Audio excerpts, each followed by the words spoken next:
Envie de dresser le bilan de ses activités de l'année 2024 et de partager les perspectives de l'année en cours, l'ONG World Vision a tenu ce mercredi 26 février 2025 son traditionnel café de presse. Cette rencontre avec les hommes des médias visait également à présenter les missions, la vision et les domaines d'intervention de l'ONG sur le territoire national. Aussi d'accroître sa visibilité et renforcer le partenariat avec la presse. Présent au Mali depuis 1975, World Vision utilise une approche communautaire. Il travaille en étroite collaboration avec les enfants, les ménages et les communautés, dans plusieurs domaines afin d'apporter un changement durable pour les personnes en situation de vulnérabilité. Il faut noter que 2024 a été une année record pour World Vision dans plusieurs secteurs. Ces activités menées ont impacté positivement et directement plus d'1 500 000 enfants. Durant l'année 24, World Vision Mali donc, a mobilisé 34 millions en cash pour la mise en œuvre de ces activités sur le terrain. Et ce montant est financé à 45% par les projets de parrainage d'enfants, et 55% par les bailleurs de fonds institutionnels. Vous savez donc que World Vision est très connu pour le parrainage d'enfants. Nous parrainons 70 000 enfants ici, au Mali. Donc le WASH, c'est le secteur le plus financé. Et puis donc ensuite, donc, nous avons le développement économique, la résilience, la santé, la nutrition, l'assistance alimentaire, également dans les zones du centre et du nord, l'éducation, etc. Le contexte humanitaire, vous le connaissez, le nombre de déplacés qui avait donc connu une baisse en 2023 reconnaît donc de nouveau une hausse selon ces chiffres-là en 2024. Sur le parrainage, en 2024, donc c'est à peu près 70 000 enfants qui étaient inscrits au programme de parrainage de World Vision au Mali. Donc ces enfants, encore une fois, sont parrainés par 9 bureaux de soutien et 79% des enfants parrainés qui ont l'âge d'aller à l'école ont eu accès à l'éducation.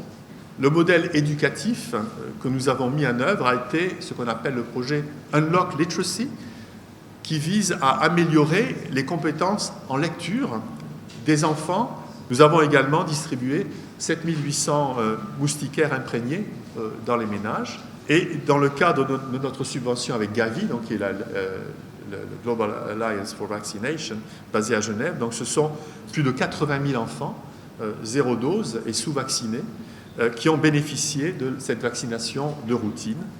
L'année 2024 a été surtout riche en réalisations dans le secteur de sécurité alimentaire. Cependant, le service WASH, l'eau, l'hygiène et l'assainissement reste le secteur le plus financé avec 6% des dépenses opérationnelles sur des centaines de points d'eau réalisés. Pour la sécurité alimentaire, donc le nombre total de bénéficiaires de l'assistance alimentaire pour 24, ça a été de 458 000 personnes. Et dont 53% de ces personnes-là sont des personnes déplacées, essentiellement dans le nord et dans le centre. Concernant le WASH, donc 2024 a connu une forte augmentation du nombre de personnes ayant accès à des installations d'eau et d'assainissement améliorées au niveau des ménages, dans les écoles, dans les centres de santé, également donc dans les communautés, avec une bonne pratique des mesures d'hygiène. Donc cette année, World Vision, ici au Mali, nous avons fourni un accès continu en eau potable à plus de 140 000 personnes supplémentaires grâce à 565 nouveaux points d'eau qui ont été réalisés à travers le pays. C'est 461 bornes fontaines et puis donc 104 pompes manuelles. Un système vraiment intéressant, c'est le système M-Water, dont nous avons donc les spécialistes aussi, ici, donc dans le staff de World Vision. Donc, M-Water, c'est quoi? C'est une plateforme de gestion de données qui est gratuite et qui est open source.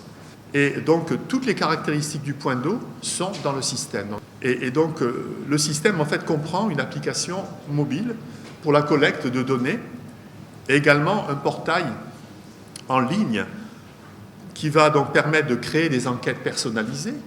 Pour l'année 2025, les perspectives sont prometteuses. 2025, c'est la fin d'un cycle stratégique de 5 ans au sein de World Vision dans le monde entier. Donc on aborde une nouvelle stratégie, 26-30, sur laquelle donc, nous devons donc développer, et avec un focus un peu plus marqué sur le genre et probablement sur le changement climatique. Le deuxième point, c'est la mise en œuvre d'une nouvelle stratégie de développement sur le parrainage. Déployer des opérations humanitaires dans de nouvelles zones aux besoins accrus, ça va aussi dépendre de nos financements, migrer progressivement vers le Nexus, développer le business plan WASH. Nous prévoyons de réaliser 120 forages et 50 adductions d'eau pour qu'une population de 180 000 nouvelles personnes puisse avoir l'accès à l'eau potable. Donc on passe de 140 000 en 2024, on prévoit de passer à 180 000 en 2025. Renforcer nos actions de partenariat local. Nous allons lancer des activités dans zone urbaine. C'est un peu nouveau pour nous, parce que donc, nous travaillons essentiellement, quasiment d'ailleurs exclusivement dans le rural. Nous allons assurer la disponibilité des mécanismes de redevabilité dont je parlais tout à l'heure.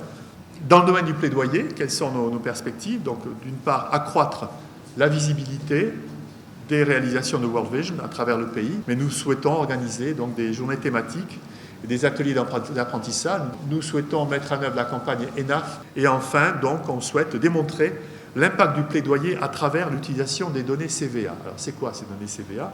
C'est l'action et voix citoyenne. Ça, c'est vraiment quelque chose d'intéressant pour nous. Pour rappel, l'ONG World Vision intervient dans plusieurs régions du Mali et le district de Bamako, dans les domaines de la santé et de la nutrition. WASH, éducation, sécurité alimentaire, développement économique, cohésion sociale et aussi les programmes transversaux.